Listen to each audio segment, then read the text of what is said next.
Corona जैसे लक्षण होने पर खुद ही ना बने डॉक्टर।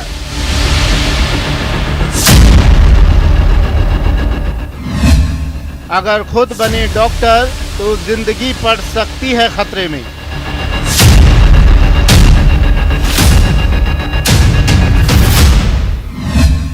बच्चों के मामले में और भी ज्यादा सावधान रहने की जरूरत।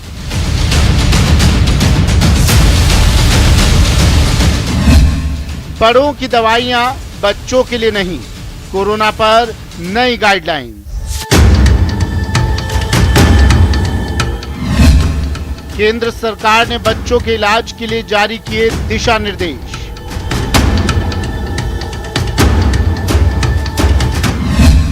कोरोना के इलाज में बड़ों को दी जाने वाली दवाई बच्चों को नहीं दी जा सकती। बड़ों के इलाज में इस्तेमाल होने वाली ज्यादातर दवाएं बच्चों के लिए नहीं। बिना डॉक्टर की सलाह के किसी भी तरह की दवा ना खाएं, ना खिलाएं।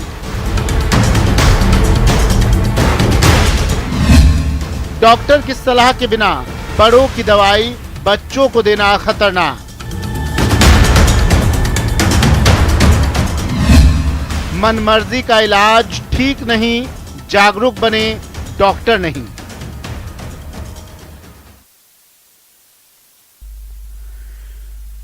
नमस्कार, स्वागत है आपका। मैं हूं आपके साथ सुमित गुप्ता। कोरोना और कोरोना से बढ़ते संक्रमण के मामले, इन मामलों पर हालांकि सरकार एक तरह से काबू पा चुकी है। लगातार पॉजिटिव केसेस में कमी आ रही है, लेकिन अब डर ये सताने लगा है कि कहीं तीसरी लहर आई और बच्चों पर इसका असर ज्यादा हुआ तो क्या होगा। क्योंकि लगातार हम देख रहे हैं, इस तरह की खबरें आ रही हैं। विशेषज्ञ चेतावनी दे रहे हैं कि तीसरी लहर बच्चों के लिए बहुत ज्यादा खतरनाक साबित हो सकती है। और बच्चों में थोड़े बहुत लक्षण दिखाई देते ही हम उन्हें दवाइयां देने लगते हैं बिना डॉक्टरी सलाह के। घर बैठे खुद ही डॉक्टर बनकर खुद ही अपनी मर्जी से दवा निकाली और दे दी। लेकिन अब स्वास्थ्य मंत्रालय ने इसके लिए एक गाइडलाइन जारी कर दी है। कहा है इस तरह की हरकतें बहुत बड़ा खतरा साबित हो सकती है। आज इन्हीं तमाम बातों को लेकर चर्चा करेंगे। हमारे साथ विशेषज्ञ जुड़े हैं, वो आपकी तमाम समस्याओं का समाधान करेंगे। आपके जो भी शंका हैं वो दूर करने की आज हम कोशिश करेंगे अपने इस खास कार्यक्रम के जरिए। डॉक्टर अनुराग सिंह हमारे साथ जुड़ गए हैं। डॉक्टर अनुराग, स्वागत है आपका। सीनियर प्रोफेसर हैं पीडियाट्रिक्स एसएन मेडिकल कॉलेज में। डॉक्टर अनुराग, स्वागत है आपका। डॉक्टर विकास राजपुरोहित भी हमारे साथ जुड़ गए हैं, कोविड नोडल अधिकारी हैं एमडीएम अस्पताल जोधपुर में। डॉक्टर विकास, आपका भी स्वागत है सर न्यूज 18 राजस्थान पर। सबसे पहले डॉक्टर अनुराग, आपके पास में आ रहा हूं सर। तीसरी लहर और स्वास्थ्य मंत्रालय की गाइडलाइन, ये बच्चों को लेकर बार बार कुछ ना कुछ बदलाव हो रहा है। अब एक नई गाइडलाइन जारी की गई है। इस गाइडलाइन के बारे में थोड़ा सा संक्षेप में आप बता दीजिए, और ये भी बताइए सर साथ में कि क्या कुछ सावधानियां रखनी चाहिए बच्चों को लेकर। जी, आपने बहुत महत्वपूर्ण ये बिंदु उठाया है। जैसा कि गाइडलाइन में आया है, तो हमें पहले ये समझना होगा कि क्यों हम लोग तीसरी लहर में बच्चे इन्वॉल्व होंगे ऐसा सोच रहे हैं। यदि वो पहली और दूसरी लहर में उतना उनका संक्रमण नहीं हुआ तो क्या कारण है। तो ये बात सत्य है कि पहली लहर में जो इन्फेक्शन का, हम लोग इसको कहते हैं ऑड्स रेशियो, वो बच्चों का इन्फेक्शन का ऑड्स रेशियो काफी कम था बनस्पत अडल्ट्स के। यानी अडल्ट ज्यादा जल्दी संक्रमित हो रहे थे और बच्चे कम संक्रमित हो रहे थे। लेकिन जैसे जैसे दूसरी लहर का अंत आने लगा तो हमने देखा है कि बच्चे भी ज्यादा संक्रमित उसमें होने लगे हैं। और पहली लहर में क्यों नहीं संक्रमित हुए, उसका कारण है कि बच्चों में एंजियोटेंसिन कन्वर्टिंग एंजाइम 2, जो कि कोरोना के पैथोजेनेसिस के लिए इंपॉर्टेंट है, ये इसका रेगुलेशन बच्चों में अलग तरह से होता है जैसे कि एडल्ट्स के मुकाबले में। तो कोरोना का वायरस सेल्स के अंदर एंट्री नहीं कर पाता बच्चों में।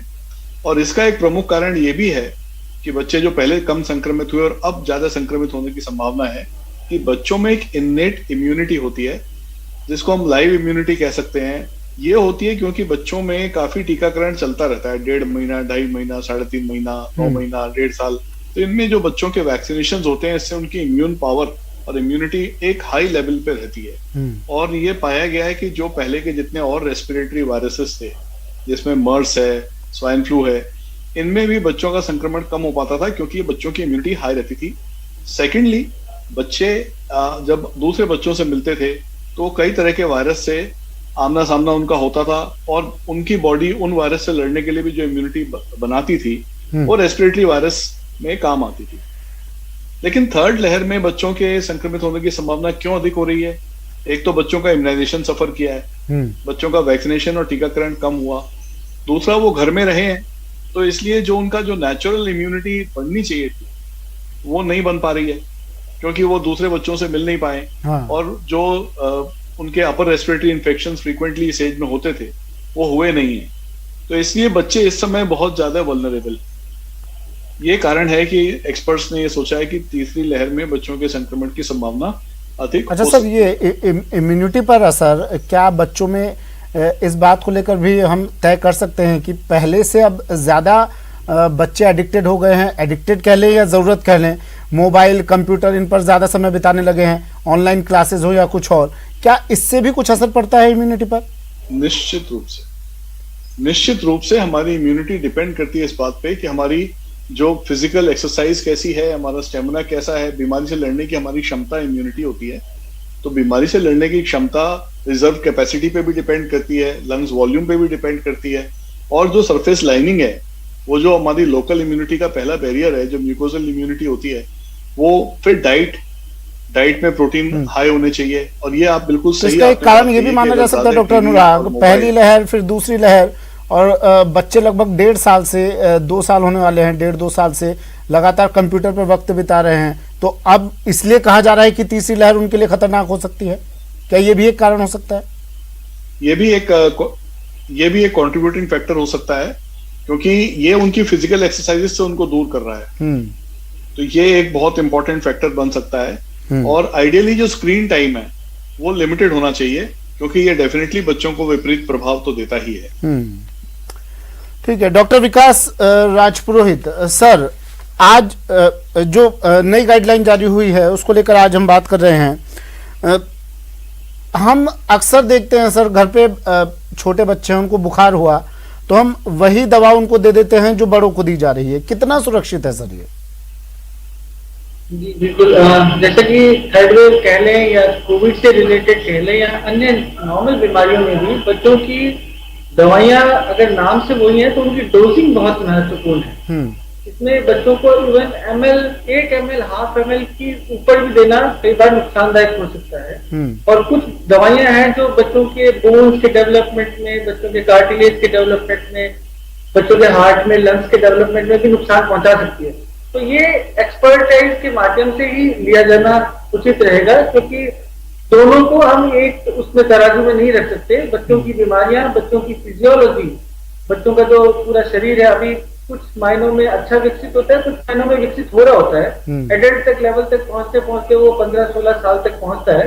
तो निश्चित रूप से फिजियोलॉजी एडल्ट की और पीडियाट्रिक्स की बहुत डिफरेंट है सर। लेकिन ये समझे कैसे, अगर बच्चे को नॉर्मल फीवर भी आया है, समझे कैसे कि कहीं ये कोरोना की शुरुआत तो नहीं है? इसकी पहचान कैसे करें? देखिए, सिम्टम्स तो कोरोना का चाहे बच्चा हो चाहे बड़ा हो ऑलमोस्ट सेम रहेंगे, लेकिन हमें एक्सपर्टाइज की व्यू लेके, एक्सपर्ट की व्यू लेके आगे चलना है क्योंकि जहां तक कोरोना के लिए जो एडल्ट की दवाइयां हैं वो हमारी जो बच्चों की गाइडलाइंस है उसमें बहुत ज्यादा इंक्लूडेड नहीं है। जैसे आइवरमेक्टिन हुई, जैसे रोटामाविर हुई, या जो ओरल कुछ फॉर्मुलेट हैं जो कोविड के लिए, वो बच्चों में इंडिकेटेड नहीं है। डामेडिसिविर जो एक फेमस ड्रग है वो भी बहुत ही सिलेक्टेड पेशेंट्स के लिए इंडिकेटेड है, जिसमें एक पैनल डिसाइड करे उसको कि देना है नहीं देना है, उचित रहेगा नहीं रहेगा। तो सामान्य लक्षणों में ही कोविड को निकालना है बाहर क्योंकि बच्चों में कॉमन सर्दी जुकाम भी बहुत अधिक मात्रा में पाया जाता है और अगर कोविड होगा तो भी वैसे ही लक्षण होंगे। तो इसमें निश्चित रूप से बिना डॉक्टरी सलाह के किसी प्रकार का एक्सपेरिमेंट नहीं करें और पैनिक ना हो क्योंकि मैं आपको बताऊं कि इस सेकंड वेव में भी ऐसा नहीं कि बच्चे बिल्कुल इन्फेक्ट नहीं हुए, लेकिन कोई भी सीरियस बीमार बहुत कम हुए। जबकि पॉजिटिविटी देखें तो कुछ परसेंटेज में पॉजिटिव बच्चे भी थे जो 8 से 10 साल के थे, 12 साल के थे, लेकिन कोई भी गंभीर नहीं हुआ और भर्ती तो बिल्कुल भी नहीं हुए, बहुत कम लोग हुए। तो ये बिल्कुल पैनिक करने की स्थिति नहीं है। और दूसरा वैक्सीन के ट्रायल जो बच्चे हैं उनमें भी शुरू हो चुका है, कुछ हमारे जो पायनियर इंस्टीट्यूट होंगे। तो निश्चित रूप से, और एडल्ट अगर अच्छे इम्यूनाइज हो जाएंगे और बच्चे अगर कुछ अपनी एक्टिविटी और शुरू रखेंगे तो निश्चित रूप से उनका इम्यून स्टेटस भी अच्छा रहेगा और हम उम्मीद करते हैं कि बच्चों को ज्यादा नुकसान ना हो सके। ठीक है डॉक्टर अनुराग, देखिए डीजीएचएस ने कह दिया है कि रेमडेसिविर नहीं देनी है। हम रेमडेसिविर के लिए बार बार सवाल पूछते आए हैं, कई कार्यक्रमों में हमने इस बारे में चर्चा भी की है। डॉक्टर अनुराग, मुझे ये जानना है सर, रेमडेसिविर के लिए कई बार मना किया जा चुका है, बावजूद इसके कई डॉक्टर आज भी रेमडेसिविर लिख रहे हैं। रेमडेसिविर क्या, हालांकि डीजीएचएस ने मना कर दिया है, लेकिन फिर भी आपके जरिए मैं दर्शकों को ये जानकारी पहुंचाना चाहता हूं, बच्चों के, बड़ों के साथ क्या, बड़ों के लिए कितनी कारगर है रेमडेसिविर, और साथ में किसी बच्चे को अगर कोरोना पॉजिटिव होता है तो रेमडेसिविर क्या उसे दी जानी चाहिए? देखिए, ऐसा है कि अभी जो जीडीजी ग्रुप एक है जिसने गाइडलाइंस इशू की हैं, उन्होंने जितनी स्टडीज अभी तक कोरोना पे हुई हैं उन सभी स्टडीज को समावेश करके गाइडलाइन बनाई है और इसमें क्लियरली मेंशन्ड है कि माइल्ड या मॉडरेट डिजीज में रेमडेसिविर का कोई रोल नहीं है और इसको बिल्कुल यूज नहीं करना चाहिए। मतलब कोरोना संक्रमित अगर कोई बच्चा होता है सर, तो एडमिशन अगर वहां संक्रमण अगर ज्यादा होता है तो क्या दे सकते हैं रेमडेसिविर? देखिए, ऐसा है कि कोरोना संक्रमण की भी 3 कैटेगरी बताई है, माइल्ड, मॉडरेट और सीवियर। और मैं ये भी क्लियर कर दूं कि कोरोना के रेस्पिरेटरी सिम्टम्स भी होते हैं और बच्चों में, और नॉन रेस्पिरेटरी सिम्टम्स भी होते हैं। इसलिए अगर पेरेंट्स अपने आप ये डिसाइड करने की कोशिश करेंगे कि ये सिम्टम है, इससे कोरोना है या नहीं है, तो निश्चित रूप से गलती होगी, क्योंकि नॉन रेस्पिरेटरी सिम्टम्स के साथ भी बच्चे कोरोना में प्रेजेंट कर सकते हैं। और रेस्पिरेटरी सिम्टम, जैसा कि डॉक्टर राजपुरोहित ने भी कहा, कि काफी बीमारियों के कॉमन दिखते हैं। और स्टेरॉइड के लिए क्या कहेंगे सर? डिसाइड कर पाना कि वो कोरोना है या नहीं है, ये पेरेंट्स के लिए संभव नहीं हो पाएगा। जी, स्टेरॉइड के लिए क्या कहेंगे सर? हेलो, हाँ, स्टेरॉइड्स का भी रोल माइल्ड और मॉडरेट डिजीज के अंदर बिल्कुल हार्मफुल है और बच्चों में ज्यादा हार्मफुल है। अगर बच्चों में आप स्टेरॉइड देंगे तो उनकी या तो एक तो इम्यूनिटी को आप खत्म कर देंगे और दूसरा उनकी ग्रोथ पोटेंशियल, जो ग्रोथ प्लेट होती है, वो बहुत ज्यादा इफेक्ट हो जाती है सीवियरली, तो उनकी जो फाइनल हाइट होगी वो कम हो जाएगी। अच्छा, गंभीर मामलों में स्टेरॉइड किया जा सकता है सर, यूज में लिया जा सकता है? अगर स्टेरॉइड के एक ही इंडिकेशन है, rapidly progressive disease despite appropriate treatment, और ये एडमिशन में, आईसीयू में, टर्शियरी लेवल सेंटर पे ही डॉक्टर डिसाइड कर पाएंगे। इसको एक लोअर लेवल पे डिसाइड करना, एक जनरल नर्सिंग होम में स्टेरॉइड देना बिल्कुल कॉन्ट्राइंडिकेटेड है। डॉक्टर विकास, पैरामीटर्स दिए हैं, अगर ऑक्सीजन सैचुरेशन लेस देन 90% है, जी जी जी जी डॉक्टर अनुराग, तो स्पेसिफिक पैरामीटर्स डिसाइडेड हैं जिसके कारण जिस जगह पे स्टेरॉइड का यूज ओकेजनली किया जा सकता है बच्चों में, वो भी बहुत शॉर्ट टर्म के लिए, और वो अंडर कुछ एक सर्टेन सेट ऑफ कंडीशंस हैं जिसमें दिया जा सकता है, वो टर्शियरी लेवल सेंटर पे है, वहीं पे दिया जा सकता है, ताकि वो सेफ रहे और बच्चों की इम्यूनिटी को सप्रेस नहीं करे। ठीक है डॉक्टर विकास, एक बहुत सामान्य सा सवाल आपसे जानना है, उसका जवाब आपसे जानना है।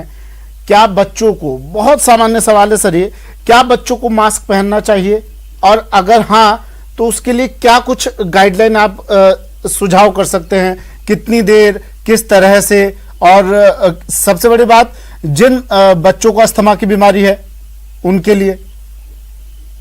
जी बिल्कुल, बहुत महत्वपूर्ण है, क्योंकि प्रिवेंशन की उपाय ज्यादा कारगर साबित होंगे। क्योंकि अगर जिस प्रकार से हमने 2 वेव्स में देखा है कि सेकंड वेव तक जाते जाते हम एडल्ट्स में कोविड एप्रोप्रिएट बिहेवियर का बहुत अच्छा हमने फॉलोअप देखा, और इसी कारण हम इस वेव से, इतनी इंफेक्शियस वेव से भी हम उसको हम रोक पाए, क्योंकि कोविड एप्रोप्रिएट बिहेवियर जैसे मास्क लगाना, सोशल डिस्टेंसिंग करना, तो इसी में हमें बच्चों को भी अभी से ही उनको इन सब चीजों के लिए फैमिलियर करना पड़ेगा, जिसमें मास्क लगाना है, हैंड हाइजीन है, हाँ खेलने से बाद क्या करना है, खेलने से पहले क्या करना है, तो ये सब बातें इसमें मीडिया का, स्कूल टीचर्स का, स्कूल का भी जो ऑनलाइन क्लासेस चल रही है उसमें भी मास्क की कैसे यूज करना है, कैसे उसको प्रोटेक्ट करना है, कितनी देर कब किस किस एक्टिविटीज में लगाना है, जब आप भीड़ में हो या खेलने जा रहे हो तो, और कौन सा मास्क लगाना है, इन सब बातों के बारे में अगर हम अभी से बच्चों को ट्रेन करना शुरू करेंगे तो शायद अगले 3-4 महीने हम एक लेवल, एक अवेयरनेस का लेवल मेंटेन कर पाएंगे, और जहाँ तक एस्थमा और जो अन्य रेस्पिरेटरी डिजीजेज है, ये तो बहुत अच्छी बात है कि मास्क लगाने से हमारे जो रेस्पिरेटरी डिजीजेज का इंसिडेंस तो काफी कम हो चुका है। Normal pharyngitis, tonsillitis, allergic components वाली डिजीजेज अत्यधिक इवन एडल्ट्स में भी कम हो गई है, तो निश्चित रूप से बच्चों में भी कम होगी। तो मास्क उन सभी के लिए काफी उपयोगी है। तो हमें इस बात पे बहुत अभी से काम करना पड़ेगा कि हम बच्चों को मास्क के बारे में समझा पाए, उनको अवेयर कर पाए, उनको हाइजीन के बारे में समझा पाए, हैंड हाइजीन के बारे में समझा पाए, ये बहुत उपयोगी रहेगा। डॉक्टर विकास, लेकिन देखिए इसके बीच में एक सवाल और आपसे, हम लोग ज्यादातर डॉक्टर से बातचीत करने की जगह, विशेषज्ञों से बातचीत करने की जगह सोशल मीडिया को ही अपना डॉक्टर मान चुके हैं। सोशल मीडिया पे जो चीज वायरल हुई उसके अनुसार हम लोग आगे कदम बढ़ाने लगते हैं। और इन दिनों सोशल मीडिया पर एक वीडियो वायरल हो रहा है सर, आपने भी शायद देखा होगा, आपकी नजरों से भी गुजरा होगा। उसमें ये कहा जा रहा है अगर आप मास्क लगाते हैं तो शरीर में ऑक्सीजन की कमी हो जाती है, क्योंकि आप कार्बन डाइऑक्साइड छोड़ रहे हैं, उसी को वापस ले रहे हैं। तो क्या ये फैक्टर कितना सही है सर? नहीं सर, ये बिल्कुल गलत है। मास्क में इतने बड़े पोर्स अच्छे खासे होते हैं जिसमें कोई भी ऑक्सीजन, जब ऑक्सीजन अंदर जा सकती है तो कार्बन डाइऑक्साइड भी बाहर जाएगी। तो ये बिल्कुल गलत धारणा है। और जो भी ये सोशल मीडिया के प्लेटफॉर्म पे इनका कोई सोर्स रजिस्टर्ड नहीं होता, सोर्स ऑथेंटिक नहीं होता, तो इन पे हमें नहीं जाना चाहिए। और मैं सबसे ये निवेदन भी करूंगा कि अगर आप सोशल मीडिया पे कोई स्टडी या कुछ भी अगर आप अपलोड भी कर रहे हैं तो निश्चित रूप से उसका रेफरेंस जरूर दें कि हमने इसको इस साइट से उठाया है, इस गाइडलाइन के अंतर्गत हम ये बात शेयर कर रहे हैं, ताकि उसको हम काउंटर चेक कर सके, जो पढ़ने वाला है वो भी उसकी ऑथेंटिसिटी चेक कर सके। ऐसे ही केवल मतलब जैसे स्टीरॉइड, लोगों ने कहा स्टीरॉइड यूज करना चाहिए तो लोग स्टीरॉइड लंबे समय तक यूज करते रहे, उससे आपने देखा कि ब्लैक फंगस का इन्फेक्शन ज्यादा बढ़ गया। तो कहीं ना कहीं ये बहुत नुकसान भी पहुंचाता है और एक पैनिक भी क्रिएट करता है। ठीक है डॉक्टर अनुराग सर, मुझे बताइए 18 साल से कम उम्र के बच्चे, अगर उसमें तमाम वो सिचुएशन, तमाम वो कंडीशन वो पाई जाती है जो एक कोरोना पॉजिटिव में होते हैं, तमाम वो लक्षण वो दिखाई देते हैं उसमें, अगर उसे स्मेल आनी बंद हो जाती है, उसे फीवर है, उसके बॉडी पेन है, सर क्या उसका HRTC टेस्ट करवाया जाना चाहिए? HRCT टेस्ट उसका किया जाना चाहिए सर? छोटे बच्चे के लिए पूछ रहा हूं मैं। जो लेटेस्ट रिकमेंडेशन है उसमें HRCT का कोई रोल उन्होंने नहीं बताया। उसका कारण यह है कि HRCT अगर आप कराएंगे तो उसमें आपको ट्रीटमेंट पॉइंट ऑफ व्यू से कोई ज्यादा बेनिफिट मिलेगा नहीं। और एक HRCT 40 से लेकर के 100 एक्सरे के बराबर है, जो लॉन्ग टर्म में बच्चे के लिए बहुत ही घातक सिद्ध हो सकता है। तो इसलिए सभी केसेस में HRCT के लिए अभी जो रिसेंट गाइडलाइन है उसमें HRCT के लिए मना किया गया। और बड़ों के लिए क्या कहेंगे सर? ये सवाल मैं अलग से आपसे ले रहा हूँ। और हार्ट, क्या HRCT टेस्ट बड़ों के लिए ठीक है? जी, एक्चुअली HRCT की रिकमेंडेशन अब बड़ों में भी नहीं है। हाँ। तो ये जो कोविड के स्कोरिंग HRCT के बेसिस पे की जा रही थी, हाँ। इसको अभी मिथ्या पाया गया है और इसके बेसिस पे ट्रीटमेंट चेंज नहीं किया जाता। जो ट्रीटमेंट गाइडलाइंस हैं उनमें HRCT का कोई रोल अब नहीं है। अगर तो सर सामान्य है, आप सब लोग HRCT के पीछे ना भागें। हाँ सर, अगर सामान्य बुखार होता है बच्चे को, तो क्या जो बच्चों के लिए हम सामान्य तौर पर जो दवाई देते हैं कालपोल वगैरह, क्या वो दिया जा सकता है अभी? बहुत ही बढ़िया आपने सवाल किया है। देखिए, बच्चों के लिए सामान्य तौर पर कई तरह की दवाइयां इस वक्त प्रचलन में हैं, जिसमें पैरासिटामोल या एसिटामिनोफेन, आइबुप्रोफेन और कुछ लोग मीफेनेमिक एसिड और न्यूमोसलाइड आदि कई चीजें यूज कर रहे हैं। ओवर द काउंटर ये चीजें आसानी से मिल रही हैं और कई जगह कॉम्बिनेशन में भी दी जा रही है। इससे बड़ा नुकसान हम बच्चे का नहीं कर सकते। आप ये ध्यान रख लें कि किसी भी तरह का कॉम्बिनेशन मेडिकेशन बिल्कुल ही नहीं यूज करें बच्चों में फीवर उतारने के लिए। थोड़ा फीवर अगर है, 99 तक है या 100 तक है, तो बच्चे के लिए प्रोटेक्टिव है, वो परमिसिबल है और वो बच्चे की बीमारी से लड़ने में उसकी मदद करता है। उससे अगर तेज फीवर आ रहा है, 101 के ऊपर बुखार आ रहा है, तो प्लेन पैरासिटामोल 10 से 15 मिलीग्राम प्रति किलोग्राम इस डोजेज में देने की आवश्यकता पड़ेगी, सिर्फ पैरासिटामोल। क्योंकि अपन लोग कोविड की जो पैथोजेनेसिस अगर उसको ध्यान से देखेंगे तो हम किसी भी ऐसे एंजाइम को ऑल्टर नहीं करना चाहेंगे जो कि आइबुप्रोफेन या मीफेनेमिक एसिड या दूसरी दवाइयां करती हैं। इससे वो बीमारी को तेजी से फैलने में बहुत ज्यादा मदद करती हैं। तो बुखार उतर जाएगा लेकिन बीमारी तेजी से फैल जाएगी। तो प्लीज ये नहीं करें। अगर आपको इस्तेमाल करना है घर पे तो आप प्लेन पैरासिटामोल यूज करें 10 से 15 मिलीग्राम प्रति किलोग्राम। लेकिन अगर आपने यूज किया है पैरासीटामोल आपको देना पड़ा है बच्चे को, तो तुरंत फिर चिकित्सक को जाके बताएं कि सर हमको ये बुखार आया, हमने नापा और ये हमने पैरासीटामोल इसको इतने बजे दी है, ताकि वो अप्रोप्रिएटली डायग्नोज करें कि किस कारण से बुखार आया और उसका सही इलाज हो सके। ठीक है डॉक्टर विकास, एक वीडियो और वायरल हो रहा है इन दिनों, एक डॉक्टर का ही वीडियो है वो, जिसमें वॉक टेस्ट की सलाह दे रहे हैं कि वॉक टेस्ट करें और खुद ही जांच कर लें।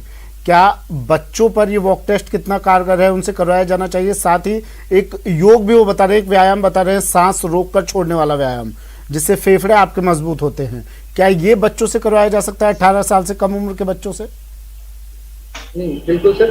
ये जो 6 मिनट वॉक टेस्ट है, इसमें बच्चों पे इसकी उपयोगिता के बारे में अभी कोई ज्यादा लिटरेचर अवेलेबल नहीं है, तो इस पे हमें अभी नहीं जाना चाहिए। और सांस रोकने वाला टेस्ट तो एडल्ट्स में भी ज्यादा फायदेमंद नहीं है। इवन समटाइम न्यूमोथोरेक्स भी कुछ लोगों में डेवलप हुआ है, जिसमें लंग्स फट गए हैं और एक हवा लंग्स के चारों इकट्ठी हो जाती है। तो ये breath holding is the technique to be done under strict observation. जो एक्सपर्ट हैं योगा के, उनके गाइडलाइंस में अगर आप करना चाहें तो करें, क्योंकि ब्रेथ होल्डिंग से आपके लंग्स में बहुत प्रेशर पड़ता है और उस दौरान अगर कोई छींक या खांसी अगर आपको आ गई है तो that is expansional pressure is developed in the lungs, तो वो बहुत घातक हो सकता है। एक आखिरी सवाल सर, डॉक्टर विकास, एक आखिरी सवाल आपसे लूंगा। देखिए हम लोग बार बार सैनिटाइजर को यूज में ले रहे हैं, हाथों को सैनिटाइज करते हैं, बच्चों के लिए ये कितना उपयोगी? क्या उन्हें सिंपल हैंड वॉश से हाथ साफ करवाने चाहिए या फिर सैनिटाइज? क्योंकि सैनिटाइजर में सर अल्कोहल भी होता है, ये बच्चों के लिए कोई हार्मफुल तो नहीं होगा? नहीं, बिल्कुल। Soap and water is the best disinfectant, है ना। मतलब आप कोई भी हाथ गंदे हैं, आपकी मिट्टी लगी हुई है, तो मुझे लगता है कि पहले हैंड सैनिटाइजर की बजाय आप सोप एंड वाटर से हाथ धो लें। उससे आपकी जो डर्ट लगा हुआ है, जो ऑर्गेनिक मैटर लगा हुआ है, वो साफ होगा, तो उससे बहुत फायदा होगा। कुछ अल्कोहल फ्री सैनिटाइजर्स भी हैं जिनका हम उपयोग कर सकते हैं मिनिमल मात्रा में। बिल्कुल, जैसे कि दिन में हर घंटे से हाथ वॉश करने की जरूरत नहीं है। आप जिससे 4-5-6 घंटे बाद या कुछ एक्टिविटी के बाद, जैसे खेल के आया है बच्चा, स्कूल से आया है बच्चा, या खाना खाने से पहले, बहुत इंपॉर्टेंट है। और एक चीज मैं और ऐड करना चाहूंगा कि जैसे बड़े की कोई गोली होती है, उसको बच्चों में चौथाई करके देने का एक बहुत प्रचलन है। हाँ। तो ये इसमें भी ये ध्यान रखना चाहिए कि कुछ दवाइयां, जैसे कोई 500 मिलीग्राम की दवाई है, तो वो जरूरी नहीं है कि आधे में 250 मिलीग्राम, आधे में 250 मिलीग्राम हो। तो ये भी एक स्पोर ऑफ द ड्रग होता है कि जो ड्रग टूट सकती है 2 हिस्सों में, उसी को ही तोड़ा जाए। जिसमें वो लाइन या स्पोर ऑफ ड्रग नहीं है, उसमें ड्रग का डिस्ट्रीब्यूशन अनइवन हो सकता है दोनों पार्ट्स में। ठीक। तो ये कि 1/4 दे दे टुकड़ा या 1/3 दे दे, इसका प्रचलन भी थोड़ा छोटे बच्चों में जिनका वजन कम है रिस्की हो सकता है। तो आप जो मात्रा में जो सिरप, जो एलिक्सिर्स बच्चों के लिए स्पेशली बने हैं, जिसपे निश्चित मात्रा होती है, तो वही दें, ये बहुत उपयोगी है। हाँ, नहीं, सबसे बेहतर तो यही होगा सर कि डॉक्टर से सलाह लेकर ही दे जो भी दवाई देनी हो, क्योंकि आपने भी बताया ऐसा होता है। ऐसा अमूमन 500 mg की दवा है, डॉक्टर ने कहा 250 mg देनी है, तो उसी में से आधी तोड़ के बच्चों को दे दी जाती है। तो सबसे बेहतर तो यही होगा कि डॉक्टर से सलाह लेके उस उम्र के बच्चे के हिसाब से दवा लेके फिर दी जाए उसे। शुक्रिया डॉक्टर विकास राजपुरोहित हमारे साथ जुड़ने के लिए। डॉक्टर अनुराग, आपका भी शुक्रिया, अपना कीमती वक्त आप दोनों ने हमें दिया हमारे साथ जुड़ने के लिए और तमाम बातें साझा करने के लिए। बच्चों के लिए क्या उपयोगी है और क्या अनुपयोगी और नई गाइडलाइन को लेकर हमने चर्चा की। बच्चों के लिए, कोरोना संक्रमित बच्चों के लिए और उन बच्चों के लिए जो इस दौर में घर में बैठे हैं लेकिन उन्हें सुरक्षा की काफी जरूरत है। नई गाइडलाइन जारी हुई है, इस गाइडलाइन को पढ़ें, ध्यान दें और उसी के अनुसार बच्चों का ख्याल रखें। फिलहाल इतना ही, दीजिए इजाजत, नमस्कार।